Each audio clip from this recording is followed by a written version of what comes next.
आदरणीय धर्म के प्रेमी सज्जनों, बुजुर्गों, वंदनीय माताओं, बहनों, मेरे हार्दिक स्नेह के पात्र युवा बंधुओं, आज आपके समक्ष ऋषि कैसेट की तरफ से ये कार्यक्रम देने के लिए हम उपस्थित हैं।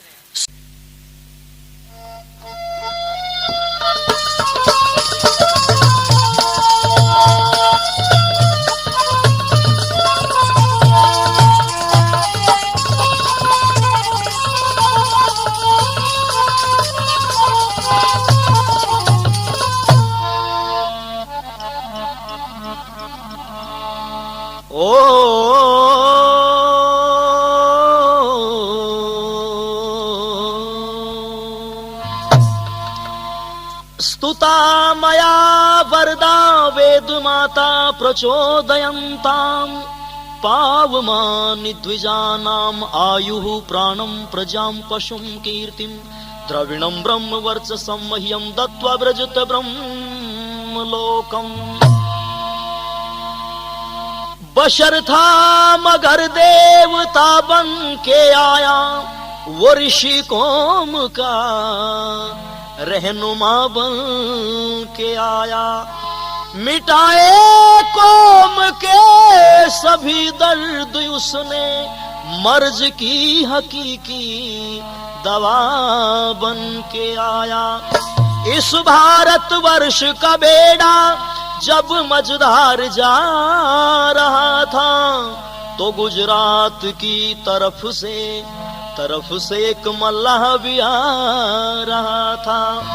ऋषिराज तेज तेरा चहुओर छा रहा है, तेरे बताए पथ पे ये संसार आ रहा है। आदरणीय धर्म के प्रेमी सज्जनों, बुजुर्गों, नौजवान साथियों, माताओं, बहनों, राष्ट्र और देश की भावी आशाओं, होनहार प्यारे बच्चों, आज आपके समक्ष एक इतिहास, एक कथा, गुरुकुल की पढ़ी लिखी एक बहन, उसकी बहुत सुंदर सी जीवन गाथा हमने कुछ गीतों के माध्यम से आपके बीच में रख रहे हैं।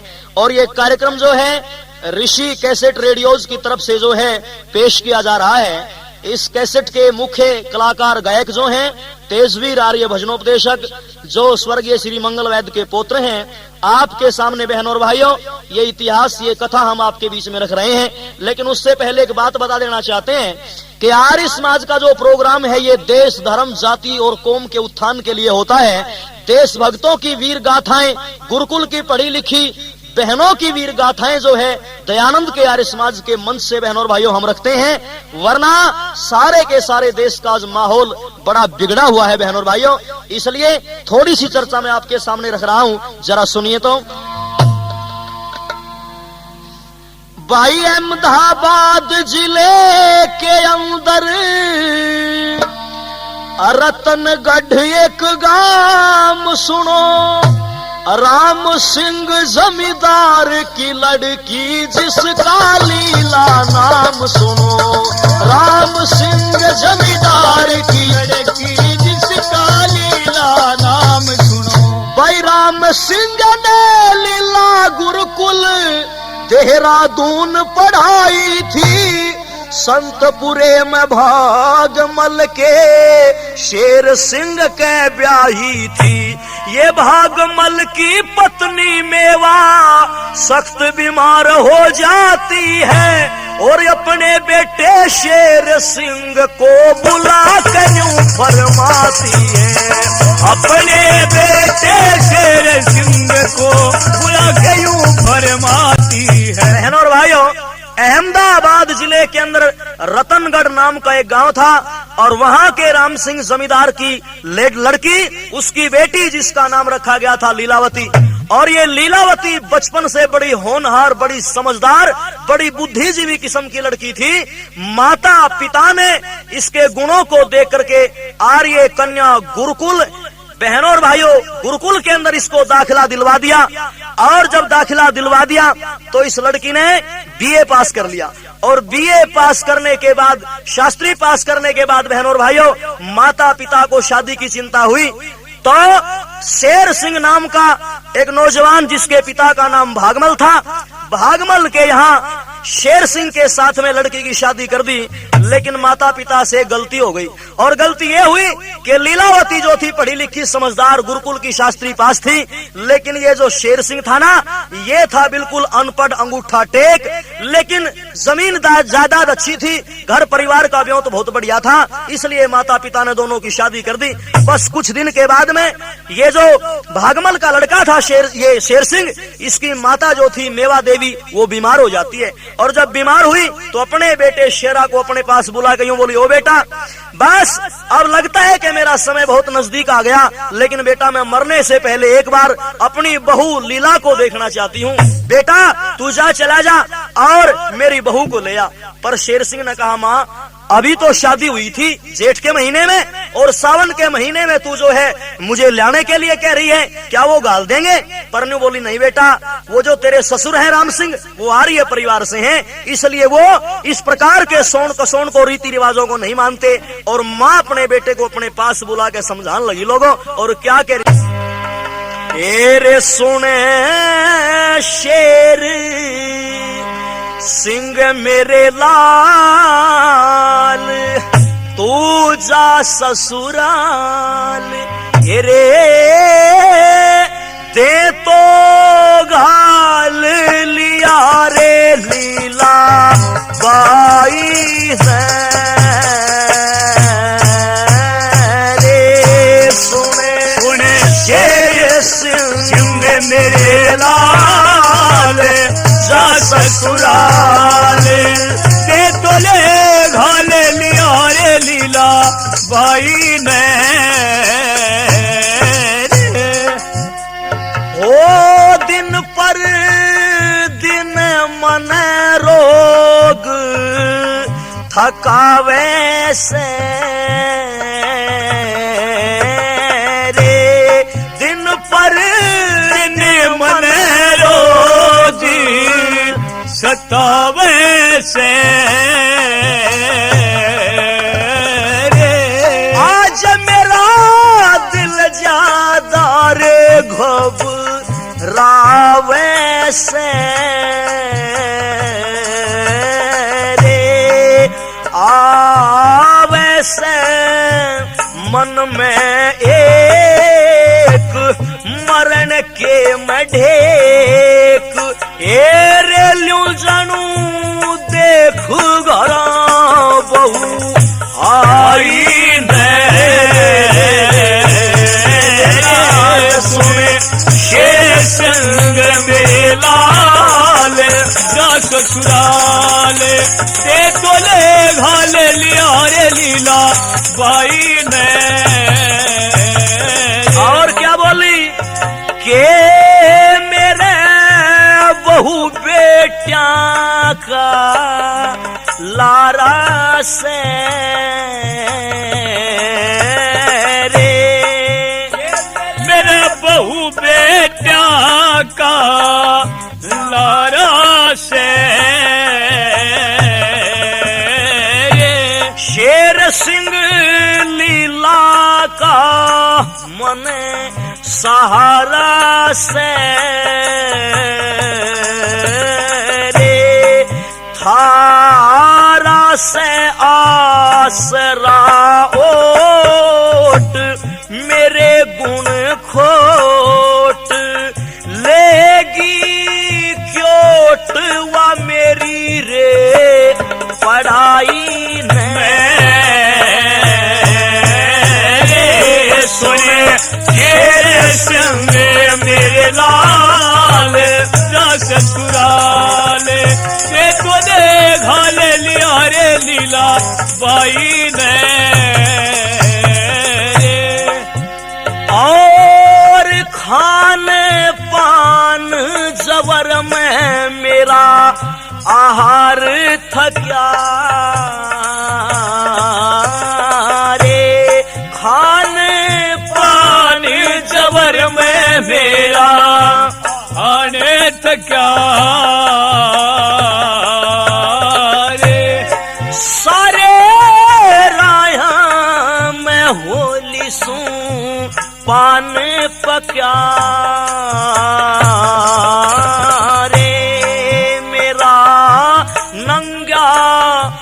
क्या रे शरीर गरा बिना वीर, ओ कुण मने देगा नीर, ईसाई ने रे सुने तेरे संग मेरे लाल, जा ससुराल दे तोले घाल लिया रे लीला बाई ने रे। और धीरज धर्म मित्र अरु नारी ने रे, धीरज धर्म मित्र अरु नारी ने रे। विप्त में परखो रिश्ते तारी ने रे, मंगल प्रचारी ने हमेश करे उपदेश, ओ परखो शेष करी जो कवि ताई है रे, सुने मेरे लाल, जा ससुराल दे तोले घाल लिया रे लीला बाई ने। बहनों और भाइयों, माता ने यूं कह दिया कि ओ बेटा अब मैं बहुत सख्त बीमार हो गई हूँ और शायद मेरा इंतकाल हो जाए, मैं मर जाऊं, इसलिए मेरे लाल जा मेरी बहू लीला को ले आ बेटा, मेरी अंतिम इच्छा या आखिरी इच्छा पूरी कर दे। बस शेर सिंह के बार बार इनकार करने पर भी मां ने जबरदस्ती शेर सिंह को ससुराल भेज दिया। और बहनों और भाइयों, शेर सिंह जो था वो ससुराल में पहुंच गया, और जब यूं ससुराल में गया ना तो नमस्ते की सास ससुर के पैर छू करके, और नमस्ते करने के बाद में घर की कुशलता पूछी सासू ने, तो शेर सिंह यूं बोला माताजी और तो सब ठीक ठाक है सारा मामला, पर मेरी माताजी बहुत सख्त बीमार है और आपसे हाथ जोड़कर प्रार्थना ये है कि लीलावती को मेरे साथ भेज दो। पर सास ने जब यह बात सुनी बटेऊ के मुंह ते, न्यू बोली रे शेर सिंह, अभी जेठ के महीने में तो शादी हुई थी, अभी जो है और थोड़े दिन के बाद में जो है सावन के महीने में तू लीला को लेने के लिए आ गया, शर्म नहीं आई तेरी माँ ने, शर्म नहीं आई तेरे पिता ने, अरे इतना जल्दी, और वैसे भी सावन के महीने में इस हिंदू समाज में तो धी बेटी का घालना ले जाना ले आना जो है ये जो है सख्त मनाही है इसकी, नहीं ऐसा होता, और तेरी माता ने तू फिर भी भेज दिया, इसलिए बेटा मेरी एक बात सुन ले, तू पहले मेरी बात का जवाब दे दे। और लोगों क्या कहा सासू ने शेर सिंह को, न्यू बोली, और नमस्ते करने के बाद में घर की कुशलता पूछी सासू ने, तो शेर सिंह यूं बोला माताजी और तो सब ठीक ठाक है सारा मामला, पर मेरी माताजी बहुत सख्त बीमार है और आपसे हाथ जोड़कर प्रार्थना ये है कि लीलावती को मेरे साथ भेज दो। पर सास ने जब यह बात सुनी बटेऊ के मुंह ते, न्यू बोली रे शेर सिंह, अभी जेठ के महीने में तो शादी हुई थी, अभी जो है और थोड़े दिन के बाद में जो है सावन के महीने में तू लीला को लेने के लिए आ गया, शर्म नहीं आई तेरी माँ ने, शर्म नहीं आई तेरे पिता ने, अरे इतना जल्दी, और वैसे भी सावन के महीने में इस हिंदू समाज में तो धी बेटी का घालना ले जाना ले आना जो है ये जो है सख्त मनाही है इसकी, नहीं ऐसा होता, और तेरी माता ने तू फिर भी भेज दिया, इसलिए बेटा मेरी एक बात सुन ले, तू पहले मेरी बात का जवाब दे दे। और लोगों क्या कहा सासू ने शेर सिंह को, न्यू बोली, न्यू बोली रे बता बटे उठी के बिना, क्यों लेन चल्या अब आया तू, एरे ब्योत बिना ना गली जा, मारांड का फिर भकाया तू, बता बटे उठी के बिना क्यों लेन चला अब आया क्यों, ब्योत बिना ना गली जामा, रांड का फिर भगाया तू, बता बटे उठी के बिना। क्या बोली, तेरे तेरी मां रांड ने बेरा से के नाक में दुनियादारी का कुछ दिन पहले बेरा देना चाहिए था लाचारी का। मैं कि में लता जोड़ बनाती गालन की तैयारी का। फिर तू संत पूरे तयता करके ब्योत सवारी का। तेरे लगू इज्जत मारी का, लगू इज्जत मारी का। मिया बहू का भाग उमाया तू ब्योत बिना ना रामा रांड का फिर भगाया तू। बता बचे ठीक बिना को देर चलाई बयाया क्यों। ब्योत बिना ना गली रामा रांड का फिर भगाया तू। न्यू के बेटी बाहर खड़ी से खड़ो चढ़ी में घाली जा। किसने आवे शर्म नहीं जो बेटी पल्या खाली जा। अगड़ पड़ोस दखेदी बेटी के लिए दिए बिना ढोला बाज कंगाली जा। अगड़ पड़ोसने नाक चढ़ावे पीरा पिटी ताली जा। और बैठ भरमते चली जा, बैठ भरमते चली जा। ना गड्डी भेटी लिया तू ब्योत बिना ना गली रामा रान का तेरे भगाया तू। बता बटे ठीक बिना तू लेर चलाई बयाया तू।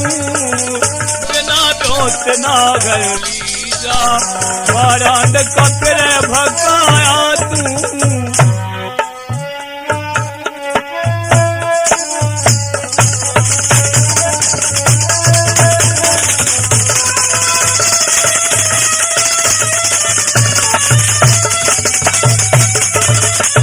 क्या कह दिया? यूं बोली रे शेर सिंह, तेरी माता ने भेज तो दिया तू पर विचार नहीं किया, चिंतन नहीं किया। बेटा एक बात और सुन ले। और क्या कह दिया सासू ने? गणी नहीं ते टूम ठेकरी, गणी नहीं तेरे टूम ठेकरी। नाक कान की चाहिएगी गलियां की तील मन कोई नए डिजाइन की चाहिएगी। तेरी माँ और दादी मत पहरो पर आदर मान की चाहिएगी। सूट और साड़ी तील मन तेरी बुआ भान की चाहिएगी। और राशि दान की चाहिएगी, राशि दान की चाहिएगी। लेवन का रूख बनाया तू ब्योत बिना ना भई जामा रान का फिर भगाया तू। बता बके ठीक बिना तो ले चलाई बयाया तू। ब्योत बिना ना गली जामा रान का फिर भगाया तू। आनी जानी रे कदेड गर जा पर यू पहलावाना से। नंगी बोणी ना सिर चोटी वस्त्र फटिया पूरा। और न्यू बोली बेटा सुन एक बात और ध्यान से मेरी के दख्य सारे रायर मोरन मेरा मन चारों तरफ लखाना से। सब कढ़ेगी ओठ लुगाई समझ लिए तू शाद। मंगल वेद का गाना सरे, मंगल वेद का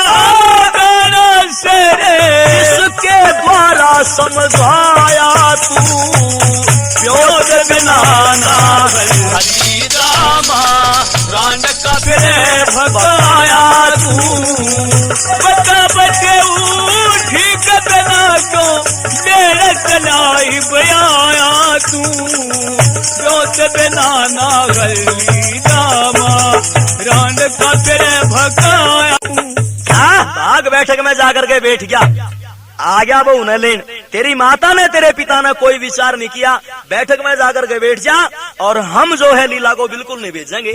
बहनों और भाइयों, लीलावती किवाड़ की ओट में खड़ी हुई अपने पति और अपनी माता की सारी बातों को सुन रही थी, पर बेचारी बोले कैसे, शर्मावे, किवाड़ के पीछे लुकी हुई थी। और शेर सिंह जो है लंबे लंबे होठ लटका गए और बैठक में जो है जाकर के बैठ गया। बहनों और भाइयों, क्योंकि भाई अनपढ़ था ना, जवाब नहीं दे सकता था, क्योंकि भाई अनपढ़ जो आदमी हो ना वो कई बार सारे मामले ना खराब कर दिया गया, और ऐसा खराब कर देगा सुधार में ना आवे। एक घर में दो भाई, छोटा जो था वो अनपढ़ और बड़ा कुछ पढ़ा लिखा था। अब इसके बड़े भाई की हो रही थी शादी, इसका ब्याह हो रहा था, और जब ब्याह हो रहा था ना तो इसकी जो घरवाली थी वो अपने पीर में अपने घर आ जा रही थी।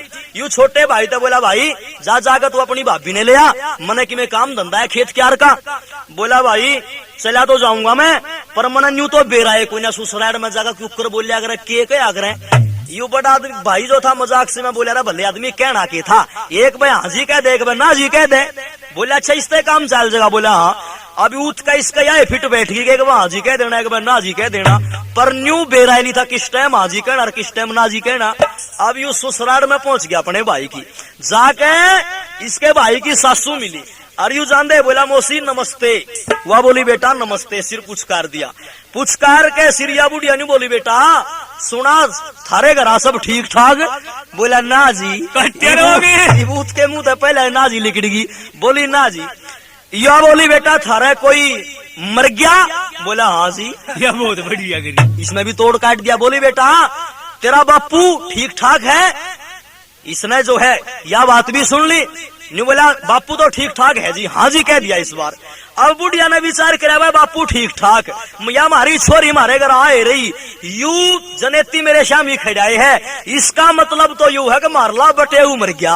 बस सारे घर में रो आराट मैच की, बटेऊ मर गया, बटेऊ मर गया, फलाने की छोरी भरपाई रांड होगी भाई। अब यू छोरा जो था इसने यू कुणबा रोंदा देखा तो जाकर एक तो बोला रे भाई ये घर के क्यों रोए हैं। एक जना बोला रे भले आदमी तना नहीं बेरा ना मना तो ना बेरा, अरे पागल वह तेरी भाभी जो थी वह रांड होगी। अब जब इसने अब बात सुनी यू सब तब हुंडा पापिटन लग गया, हाय रे मेरी भाभी रांड होगी रे, हाय रे मेरी भाभी रांड होगी रे। यू और कसूती ढाल रोवे। जब यू रोवे तो भाई रोता रोता थमिया नहीं, अपने घर आ गया। इसका भाई बोला रे के बात लिया नहीं तेरे भाभी ने। बोला भाई के लाऊंगा तो रांड होगी। इसका भाई बोला रे कसाई के पेट जी मैं जीण लाग रहा, मेरे जीते जी तेरी भाभी रांड क्यों करोगी। यूने बोला भाई तेरे जीण तक ये फायदा है, पिछले साल बुआ रांड हुई तो जीवे था तू है। तो भाई अनपढ़ जो आदमी हो ना, अनपढ़ता तो भाई साहब ये तो है मर्दों की बात, और जो बीरबानी अनपढ़ हो तो वे भी भाई साहब काम खराब कर दे। बीरबानी छोटा छोरा खाट में चारपाई में रात में पेशाब करने की आदत पड़ गई, और या इसकी माँ अनपढ़, इसने समझाया नहीं। एक दिन सोच का विचार करके नहीं बोली बेटा देखे तू थोड़ा थोड़ा बड़ा होने लग गया, इब न्यू कर तू पेशाब ना करा कर खाट में। न्यू कहा माँ क्या करूं, मन रात ने ऐसा सपना दिखा जो मैं नाली पे खड़ा हूँ खाट में कर दूं काम ने। इसकी माँ बोली बेटा एक काम करे अगर फिर तू जय जिस दिन तू पेशाब कराया हो रात ने तू एकदम मेरे तन्यू कह जाकर माँ मैं तो गीत गाऊंगा, मैं समझ जा करूंगी तेरे गीत गाने ने, और कोई समझेगा नहीं। मेरा मजाक करे लुगाई पताई पड़ोस की, जब तू रात ने न्यू कहना माँ मैं पेशाब करूंगा तो मेरे मखौल उड़ावे, मेरी हंसी करें लुगाई। किसने अपने छोरे से कुछ भी नहीं सिखा रखा। बोला ठीक है माँ। इब इसका रात ने जब भी उकसूक हो यू तो भाई साहब अपनी माँ ने ठाकर न्यू कहता माँ मैं तो गीत गाऊंगा। इब एक दिन इसकी माँ जो थी इसने लेके चली गई अपने भाई के ब्याह में, यानी छोरे के मम्मा के चली गई। अब भाई साहब इसके बाबू ने भी जाना था, वो भी पहुंच गया। अब ये बटेऊ सटेऊ सारे रिश्तेदार इकट्ठे होके रोटी राटी खा के आपस में बतलाया गए, और इसने छोरे ने क्या करया, इसने सांझ ने लस्सी पी, खिचड़ी खाई सा गेलिया, फिर गंडे खा गया, गंडे चूस के फिर दूध पी गया, सारा तरल पदार्थ खा गया भाई साहब यू। अब जो है रात में 12-1 बजे तक बटेऊ सटेऊ बतलाया आपस में, इतने जो है यू सो के ना इतना अपने नींद पूरी कर ली। युवा बटेऊ सटेऊ तो सोए थे, इतना इसने नींद पूरी करके हुआ रात ने इसका हुई उकसूक सी, और अपने बाबू दो इसका कुदरती सोन का नंबर पड़ रहा था। अपने बाबू के लाकर रात रात के 12 बजे आंगली। ने बोला बाबू, इसके बाबू ने सोचा रहा कह रहा इतना नालायक क्यों 12 बजे। बोला हाँ। बोला मैं तो गीत गाऊंगा। ये बोला चुपका पड़ा रहो, नहीं हाथ तोड़ दूंगा साले के। ने बोला ना बाबू मैं तो गाऊंगा। बोला मैं क्या कहूँ, चुपका पड़ा रहो। ये भाई साहब बाबू तो डर भी लगा था, थोड़ी देर तो चुपका पड़ा रहा, पर भाई साहब वो प्रेशर क्या न रुके था। 10 मिनट बाद फिर रो पड़ा और ने बोला बाबू मैं तो गीत गाऊंगा। यू बोला कसाई के पेड़ चुपका पड़ा रहो, ये रात ना 12 बजे मोहम्मद रफी बनेगा। यू बोला फिर डर गया यू, पर 10 मिनट पीछे फिर बोला बाबू तो के मेरे पर रुके नहीं जाना, नल पैट दिया पूरा, मैं तो गाऊंगा। इसके बाबू ने सोचा रहा आस पड़ोस के रिश्तेदार यारे प्यारे जागेंगे। यू इसके कान का मुंह लागा। इसका बाबू ने बोला कसाई के पेड़ न्यू कर तोड़ा सहज सहज मेरे कान में गा लिया। भाई सूरजबान मेरे कान के देखा, कान में गा दिए छोरे ने, ठाडा ठोक दिया। पर बहनों और भाइयों, ये माता के ऊपर है भाई। ये माँ जो होती है ना, ये तो निर्मात्री होती है। महर्षि दयानंद ने कहा मातृमान पितृमान आचार्यमान पुरुषवेद। अरे माँ के हाथ में तो निर्माण की चाबी होती है, इसलिए माताएं समझदार होंगी तो औलाद समझदार होगी। बस बहनों और भाइयों, लीलावती ने जो है अपनी माता की और अपने पति की जब बात सुनी ना, तो शेर सिंह तो जाकर बैठक में बैठ गया, पर लीलावती ने बोली री माँ देख बड़ी भीड़ पड़ी, मैं मेरा पति मने लेने के लिए आया है। ओ माँ मेरी सास बीमार है, अगर वो मरगी तना मैं ना भेजी, और माँ मरने के बाद में उसकी चिट्ठी आगी मरी हुई की, फिर तू 10 बीरा न लेकर जाओगी, फिर के फायदा है? फिर गांव के रास पड़ोस के रिश्तेदारी के लोग न्यू कहेंगे भाई जब भीड़ पड़ी में बीमारी की हालत में लेन गए थे लीलावती ने जब तो भेजी नहीं, अरे मरिया पीछा लारा लेकर आएगी। इसलिए माँ मेरा तो विचार ये कहता है कि माँ तू मने भेज दे। पर माँ नहीं बोली बेटी मेरे धोरा ब्योत तो को नहीं लेन देन का की में भी नहीं बोली माँ सारी उम्र पड़ी है लेन देन खातर, तो ओ माँ तू मने भेज दे। और लीलावती क्योंकि भाई गुरुकुल की पढ़ी लिखी छोरी थी ना, अपनी माँ को समझाने लगी और क्या कहने लगी, मैं तो संतपुरे कल जाऊंगी, मेरी सासू से बीमार, मैं संतपुरे कल जाऊंगी, मेरी सासू से बीमार, मैं संतपुरे कल जाऊंगी, मेरी सासू से बीमार। सगा संबंधी अपना पराया, हरी वक्त पड़े मैं जा आजमाया, वक्त पड़े मर जा आजमाया, यू मन लेन भीड़ में आया, मन लेन भीड़ में आया, पर तने दिया दुत्कार, मैं संतपुरे कल जाऊंगी, मेरी सासू से बीमार, मैं संतपुरे कल जाऊंगी, मेरी सासू से बीमार। और आपने समझी बात सही ना, अब कोई चाहिए लेवा देना, अब कोई चाहिए लेवा देना, मैं इस वक्त पड़े मैं गई ना, वो इस वक्त पड़े मैं गई ना, सब वीर करेंगी तकरार, मैं संतपुरे कल जाऊंगी, मेरी सासू से बीमार, मैं संतपुरे कल जाऊंगी, मेरी सासू से बीमार। मैं सुख दुख में ना होई भागी, चिट्ठी कल सास मरी की जो आगी, चिट्ठी कल सास मरी की जो आगी, फिर 10 बीरा गेलिया जाएंगी, मेरा जाना से बेकार, मैं संतपुरे कल जाऊंगी, मेरी सासू से बीमार, मैं वारापुरे कल जाऊंगी, मेरी सासू से बीमार। और मंगल वेद की शिक्षा पाके,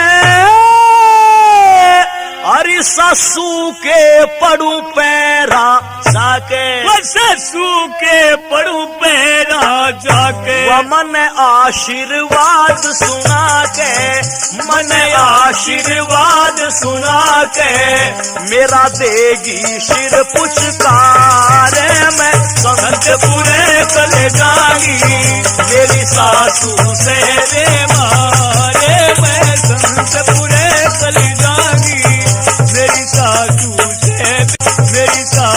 से बीमार। ओ माता जी अब तू वार ना करे, देर ना करे माँ, मने मेरे पति के साथ में तड़के भेज दे। मान्यू बोली बेटा बेटी मेरे पास कोई ब्योत नहीं, लत्ता चाल नहीं, कोई टूम ठेकरी मने तेरी नहीं बनवा रखी, बिना तैयारी के कैसे भेज दूं। बोली माँ नहीं, बस मने जाना ही होगा। माँ ने विचार किया और विचार करके देखा कि बेटी की इच्छा को दबाना ठीक नहीं, और बेटी वैसे भी तो समझदारी की बात कह रही है। न्यू बोली बेटी खैर मैं तने भेज बाज दूंगी, चावल पावड़ा के लाडू बना दूंगी, और एक दो सूट लत्ता भी पड़ा है वो भी तने दे दूंगी। पर बेटी एक बात तो बता, यू कोई सामान कोई गाड़ी बुग्गी नहीं लाया, कोई सवारी इसके पास नहीं, क्यों कर्जा हो गए तुम न्यू तो बता। पर लीलावती ने बोली माँ तू चिंता ना करे, यहाँ से बिशनपुरे के घाट पे हम पहुंच जाएंगे, और बिशनपुरे के घाट से महानदी को किश्ती के द्वारा पार करके और माँ आरंगपुर चले जाएंगे, और आरंगपुर से बस में बैठ के मैं अपनी ससुराल पहुंच जाऊंगी माँ, कोई परेशानी नहीं है। बस बहन और भाइयों अगले दिन लीलावती की तैयारी कर दी माँ ने, जो सामान वामान लेना देना था थोड़ा बहुत जो घर में था वो बांध दिया लत्ता चाल, और जो है शेर सिंह के साथ इसको कर दिया। महानदी जो बिशनपुरे का घाट था वहां से किश्ती में बैठा दिया, और जो है नाव के द्वारा ये आरंगपुर पहुंच गए। पर बहनों और भाइयों आरंगपुर के अड्डे पर जब इन्होंने बस का पता कराया तो वहां पर पता चला कि तुम्हारे आने से 10 मिनट पहले ही तुम्हारी बस चली गई है। 1 घंटा अगली बस में आने में बाकी था। बस स्टैंड के ऊपर बैठ करके बस का इंतजार करने लगे। दोनों पति पत्नी बैठे थे बहनों और भाइयों, लेकिन सुनो वहां जो आरंगपुर का थाना था वो बिल्कुल बस स्टैंड के सामने था, और आरंगपुर के थाने में कुदरती सारा स्टाफ मुसलमानों का था। केवल एक सिपाही वहां पर हिंदू था, आर्य परिवार का था, वरना सारे मुसलमान। और जब ये लीलावती और शेर सिंह बस स्टैंड पर बैठे थे, नूर मोहम्मद जो थाने का थानेदार था और रशीद मुंशी जो हवलदार था, दोनों के दोनों घूमते फिरते आ रहे थे। बस स्टैंड पे पहुंच गए दौरा करते हुए, लेकिन जब रशीद मुंशी की निगाह उस 18-19 साल की लीलावती के चेहरे के ऊपर जाकर के रुकी, तो बहन और भाइयों निगाह बस जम करके खड़ी हो गई। बार बार टिकटिकी लगा करके लीलावती को देखता रहा, क्योंकि लीलावती बहन और भाइयों शान शकल की तंदुरुस्ती की बहुत अच्छी थी। लीलावती को देखता रहा और हाथ पकड़ के नूर मोहम्मद थानेदार का न्यू बोला, ओ दरोगा जी, ओ थानेदार साहब, ये सामने देखो क्या कमाल है। इसने कहा रे रशीद मुंशी क्या बात है कि सामने देख वो लड़की कितनी सुंदर है, और मैंने अपनी जिंदगी में इतनी सुंदर औरत कभी नहीं देखी थानेदार साहब। और इसके पास में यूं सादा भोला भाड़ा सा छोरा बैठा, इसके 5-4 डंडे मार के इसको भगा दो, और इस लड़की को हमने आज थाने में रख लेना चाहिए।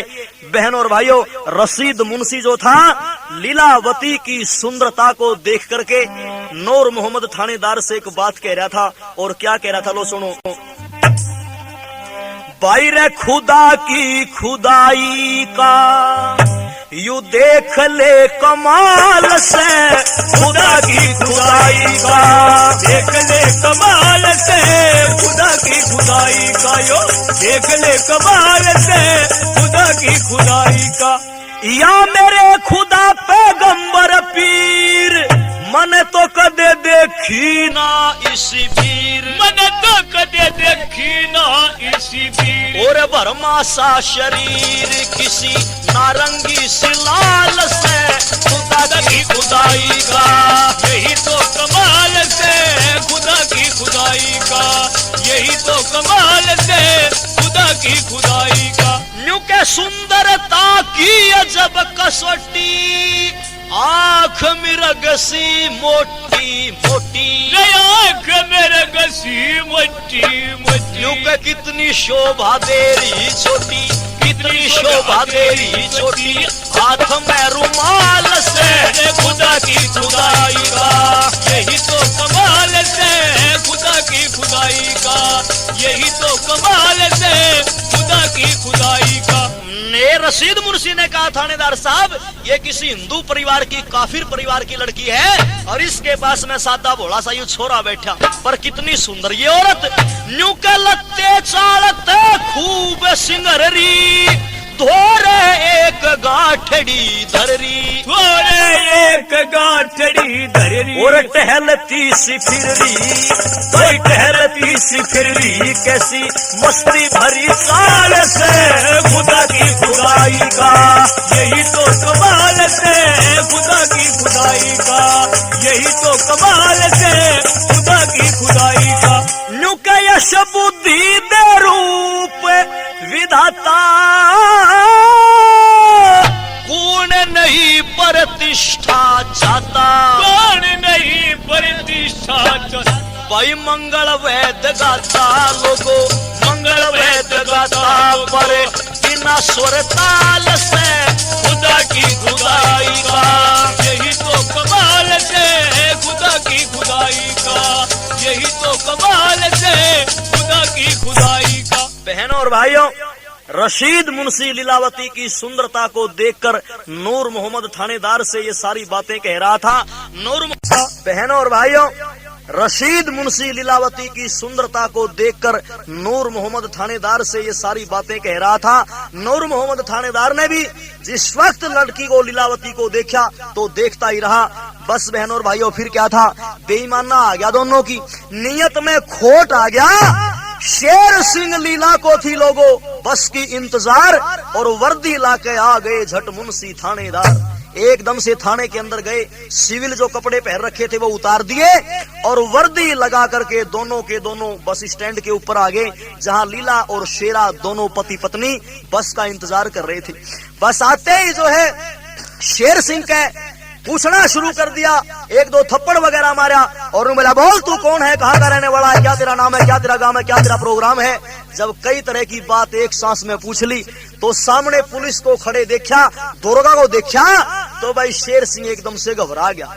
घबराने के बाद मैंने बोला, ओ दरोगा जी मने बिछड़ाओ ना, मने तुम जो है बिल्कुल सीधी सादी बात करो, मैं उसका आपकी का जवाब दूंगा। बोला हाँ हम सीधी बात कर रहे हैं, बोल तेरा क्या नाम है।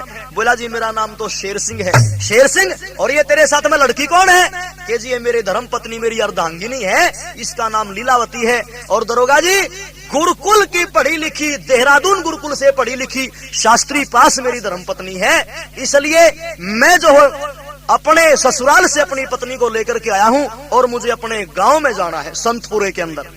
पर नूर मोहम्मद ने जब ये बात सुनी तो उन्होंने बोला, नालायक, ये जो लड़की तेरे पास में बैठी है, अरे कई महीने से इसके फोटो थाने के अंदर लगे हुए हैं, ये लड़की जो थी ये यूपी की रहने वाली है और तू इसको भगा करके लाया है, और इसके साथ में कई हजार का चोरी का माल भी जो है था वो बता दे कहाँ रखा है, वरना डंडे मार मार के तेरी चमड़ी उधेड़ देंगे।